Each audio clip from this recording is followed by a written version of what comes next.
Andrea clasped his hand, channeling her skill to heal him. Meanwhile, Sal, lost in contemplation of the past, reflected, Andrea was my closest companion in a previous life, wielding a magic prowess beyond compare. We once fought side by side, if only for a fleeting few days.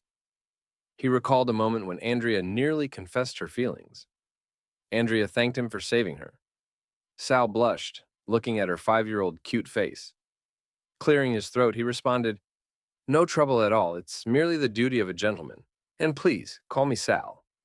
But Andrea, do you happen to know how one might enter the spring without making contact with the water? I cannot forget the task I have, Sal ponders. Andrea, noticing his distraction, remarked, Are you thinking what I'm thinking?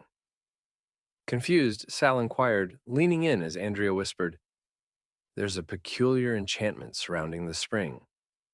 While it can heal wounds, those who partake lose the ability to accept any other form of healing magic, forever reliant on the spring for recovery. Sal muses, It looks like this is also another way for the Cooper family to control the shadows by forcing them to beg the family for help when they are suffering through pain. Andrea holds his hand and says, But to thank you for saving me, I have a way to let you enter the spring without touching the water. She uses her magic to cover themselves with some kind of magic raincoat. This is duck magic. Just like ducks, we can dive into the water without getting wet. Isn't this isolation magic? Andrea's naming ability is as strong as always, Sal remarks. Suddenly, some people came to catch them. Without a second thought, Sal took Andrea and jumped into the pond. The undercurrent of the spring helped him navigate to the location.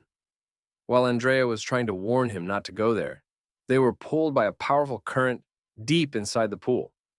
Both of them reached some underground cave. Sal wakes up and thinks that this might be the place he was looking for. As he takes out the key, Andrea asks, What is that? This is the gem key. It can unlock this place where they worship the sword spirit, Sal replied. But there is no door here. How do we use the key? Andrea suggests.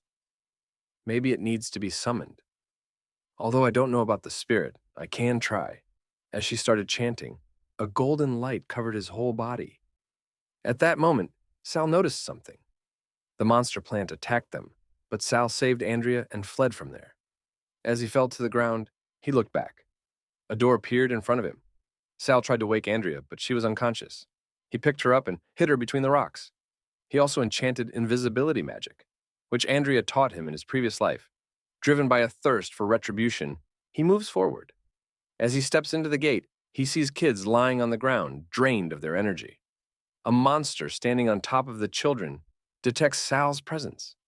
Locking eyes with Sal, it declared, We have a guest. Enjoying the journey so far? Make sure to subscribe and hit that like button to keep the adventure going.